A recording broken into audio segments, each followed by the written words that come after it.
Welcome, everyone, to the Film Scholar, as I branch out into television. As you might have guessed from my first two videos under this banner, I'm obsessed with horror, and thus Halloween is my favorite time of year. One of the highlights of every Halloween is the Simpsons Treehouse of Horror special.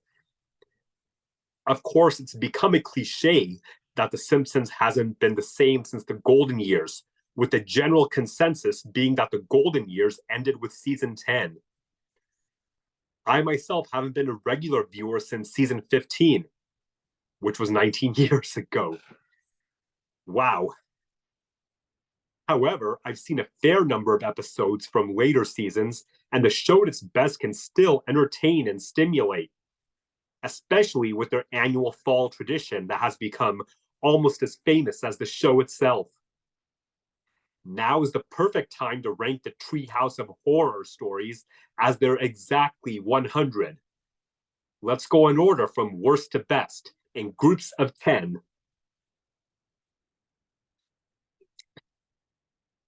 Dead last at number 100, we have the first segment of the 22nd Treehouse of Horror, The Diving Bell and the Butterball. Did I mention it's dead last? And that it's the absolute worst? What's ironic is that parodying the movie The Diving Bell and the Butterfly, about a man who, after a cerebrovascular seizure, is left unable to move anything except one eyelid, had a lot of potential for both dark humor, dark horror, and sharp comedy. Instead, this segment is just one long, never-ending fart joke. I take that back.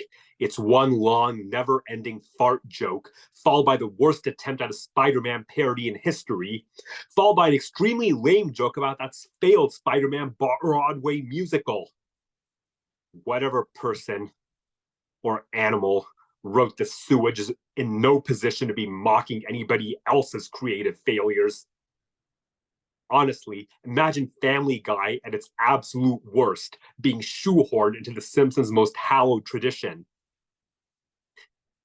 In fact, I could see a Family Guy cutaway gag being, "This is worse than that time The Simpsons tried to parody The Diving Bell and the Butterfly." Except nothing is worse than this. Well, we can only go up from there. Number 99 is the third segment of Treehouse of Horror 15, In the Belly of the Boss. Parodying Fantastic Voyage is actually a cool idea, and the segment is mostly entertaining. Still, at the end, when a full-size Homer is trapped inside Mr. Burns' body, it's not funny at all, just nasty. Furthermore, the idea is kind of a ripoff of the infinitely superior final segment of Treehouse of Horror 2.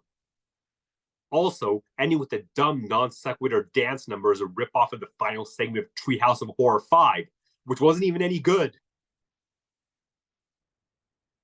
Working our way up incrementally, we get to number 98, the first segment of Treehouse of Horror 11, Ghost Dad. Again, a nice idea. Homer dies and must do something nice to get into heaven.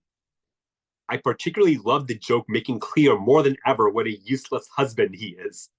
Marge, you gotta help me. I have to do one good deed to get into heaven. Well, I've got a whole list of chores. Clean the garage, paint the house, grout the... Whoa. I'm just trying to get in. I'm not running for Jesus. I feel like it's too common a problem with these segments, though. The writers get a nice idea and don't know where to go with it. Thus, we get this completely random and idiotic conclusion. Oh, be quiet. You'll wake up John Wayne. Continuing to only work our way up incrementally, we get to number 97, the first segment of Treehouse of Horror 16, BI, Bartificial Intelligence. Not sure parodying AI, artificial intelligence, in a 7-minute story was the best idea, but that doesn't mean it couldn't work. However, this segment had no real funny jokes, and by the time any real conflict started, the time was almost up, and there was a dumb and abrupt resolution. Let's keep powering through the dreck. Number 96 is the first segment of Treehouse of Horror 8, the Homega Man. Most of this parodies the sci-fi horror classic, the Omega Man, and it is actually pretty good. Some great horror comedy, plus this hilarious gag. Jeez. What's with all the death? Oh my God. Everyone's gone! Little Bart. Little Lisa. Little Marge. And the rest. Still, there's a lame twist at the end, followed by the Simpsons family being assholes. Not a fan at all. There is a noticeable rise in quality next as we move to number 95, segment 3 of Treehouse of Horror 30, When Harry Met Slimy. Considering the movie about the love affair between a middle-aged unmarried woman and a large slimy non-human creature won the Oscar for Best Picture, a Treehouse of Horror parody featuring one of Marge's sisters and one of the regular aliens from the specials was a no-brainer. Still, the idea is funnier than the execution. Nothing particularly memorable happens. I will say I more appreciated what didn't happen. Although I enjoyed seeing Sally Hawkins naked in The Shape of Water, I'm glad we didn't see any skin from Patty. Or Selma. Which is which? After all these decades, I still don't know. Whatever. Moving on to number 94, segment 3 from Treehouse of Horror 5, Nightmare Cafeteria. Is actually pretty good for the most part. Really good for the most part. It's a fun premise. Skinner and lunch lady Doris accidentally discover that they can simultaneously solve her problem of lack of good lunch meat and his problem of having too many students in detention by eating the kids. Like the best Treehouse of Horror segments, this combines some fear and tension with the laughs, but the ending is a complete ass pull, not to mention really gross. Pass. Number 93 is segment 1 of Treehouse of Horror 18, E.T. Go Home. Considering so many THOH segments are parodies, and there are 2 aliens who make it a point to appear in every single THOH, admittedly sometimes just to joke at the end about how they weren't featured, and E.T. parodies seemed inevitable. It's kind of by the numbers, though. The sort of unimaginative E.T. parody you probably saw all the time in the 80s, and I wouldn't recommend it.